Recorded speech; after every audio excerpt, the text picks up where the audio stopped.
आखिर क्यों सारी संपत्तियां मोदी जी की ही सरकार में घाटे में जा रही है और उस सारी संपत्तियों को अंबानी अडानी ही क्यों खरीद रहा है? ये देश पूछता है भारत और भाजपा आरएसएस पर थूकता है भारत।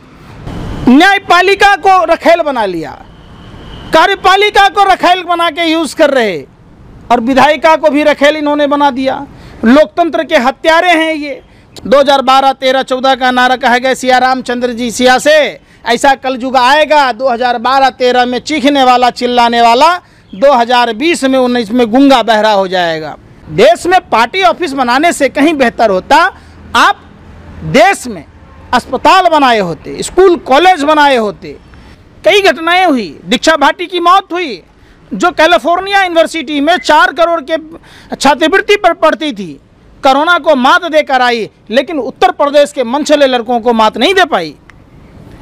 उत्तर प्रदेश में आपने अभी देखा होगा लखीमपुर खीरी में किस तरीके से नाबालिग के साथ बलात्कार हुआ, उसको काट दिया गया, सिगरेट से दागे गए।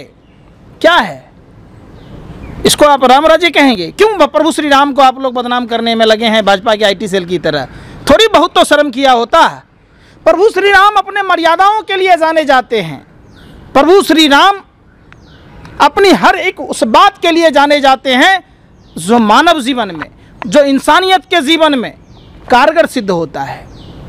आपने देखा प्रभु श्री राम अपनी पत्नी की हिफाजत के लिए राम लंका पर चढ़ाई करते हैं, लंका पर फतह हासिल करते हैं। इनका तो मुखिया ही पत्नी को छोड़ने वाला भगोरा है। इनके किसी का बात चलिए, तेल मालिश वाले लोग हैं, बलात्कारी लोग हैं, ये अंग्रेजों के दलाल और मुखबिर लोग हैं। मित्रों, गोरों के पैरों को चाट कर साफ करने के लिए मिलता था 60 रुपया महीना पगार। बताओ वो कौन था? मुखबिर, दलाल, गद्दार, मक्कार सावरकर था। ये सावरकर के लोग हैं। ये देश की जो पूर्ववर्ती सरकारों ने संपत्तियां बनाई है, ये संपत्तियां आखिर मोदी सरकार बेच क्यों रही है? मोदी जी उस बेबरे बेटे की तरह हैं, उस कपूत की तरह हैं जो अपने बाप दादाओं की बनाई हुई संपत्तियों को कौड़ी के दाम में बेच रहे हैं। बेबरे बेटे की तरह है मोदी जी। आपने शौचालय बनाया, शौचालय बेचो, शौचालय पर आपका अधिकार है, वो शौचालय किसी काम का नहीं है। और एक बात मोदी जी देश की जनता को बताना होगा, ये जो आपने 600 से अधिक कार्यालय बनाए हैं और आपका जेपी नड्डा कहता है कि तारी पार ने बनाया 600, अब हम भी बनाएंगे इस पार रह के 400। तो देश मजबूत करना चाहिए। देश में पार्टी ऑफिस बनाने से कहीं बेहतर होता आप देश में अस्पताल बनाए होते, स्कूल कॉलेज बनाए होते। एक बात बताइए, रेल मंत्री लालू प्रसाद यादव जी 1 रुपया ट्रेन के टिकट का दाम कम करते, हजारों करोड़ के प्रॉफिट में ट्रेन चलती थी। उस ट्रेन को ये राजा हरिश्चंद्र बनता है अपने आप को नरेंद्र मोदी जी। सत्य बोलने के लिए राजा हरिश्चंद्र को और झूठ बोलने के लिए, देश बर्बाद करने के लिए उदाहरण कोई देगा तो इस नरेंद्र मोदी को देगा। किस तरीके से देश में रेलवे का निजीकरण किया गया, IRCTC का किया गया। एक बात समझ में नहीं आता है, देखिए झूठ की दुकान सजाए बैठे हैं, हिंदू को मुस्लिम से लड़ाए बैठे हैं, खुद को देश का चौकीदार बताने वाले देश में लूट मचाए रखे हैं। आज किस तरीके से देश की संपत्तियों को बेचा जा रहा है, ये चीज लोग हतप्रभ है, स्तब्ध है। जो बात नरेंद्र मोदी जी कहते थे डिफिनिट उस बात को काम को नहीं करते नरेंद्र मोदी जी। नरेंद्र मोदी जी सलमान खान की तरह जो बोलता हूं वो डिफिनिट नहीं करता हूं। 2012, 13, 14 का नारा कहा गया सिया रामचंद्र जी सिया से, ऐसा कलयुग आएगा 2012-13 में चीखने वाला चिल्लाने वाला, 2020 में 19 में गूंगा बहरा हो जाएगा। प्रधानमंत्री जी न्यायपालिका को रखेल बना लिया, कार्यपालिका को रखेल बना के यूज कर रहे और विधायिका को भी रखेल इन्होंने बना दिया। लोकतंत्र के हत्यारे हैं ये। किस तरीके से प्रत्येक प्रदेशों में चुनी हुई सरकारों को गिराने का काम किया जाता है।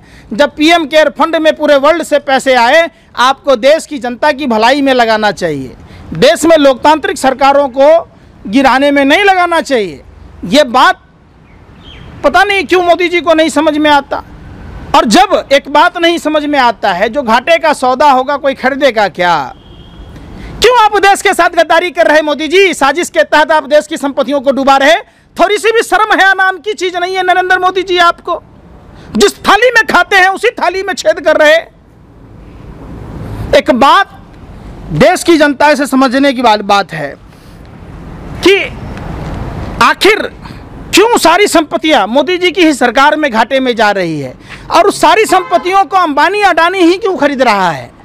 ये देश पूछता है भारत, और भाजपा आरएसएस पर थूकता है भारत। एक बात बताइए, जब रेल मंत्री से नहीं संभल रहा तो रेल मंत्री का क्या काम है? देश की जनता के टैक्स के पैसों से वेतन भत्ता लेना। जब MTNL BSNL नहीं संभल रहा तो रविशंकर प्रसाद को वेतन क्यों मिल रहा है? क्यों दूरसंचार मंत्री वेतन लेगा भाई? जब तमाम मंत्रालयों के अधीन आने वाले सार्वजनिक संस्था को संभाला नहीं पा रहे, ये वही लोग हैं। इनके टीम के जो मेन कैप्टन है वही बहुरुपिया है, जुठलर है, बहुरुपिया है, ड्रामेबाज है, तीनों लोग में सबसे बड़ा जुट्ठा का सरदार है। इनसे घर नहीं संभला, इनसे लुआई नहीं संभली, इनसे सरहद नहीं संभली, इनसे देश की अर्थव्यवस्था नहीं संभली, इनसे देश की माँ बहन बेटियों की इज्जत आबरू नहीं संभली, तो क्यों नहीं छोड़ देते हो देश को? जब देश में कुछ है ही नहीं, आपने सब कुछ डुबोने पर लगे हुए हैं, तो क्या लूट खसूट मचाने के लिए आप देश में बैठे हैं? आप रिजाइन दे दीजिए, आपसे देश नहीं संभल रहा है।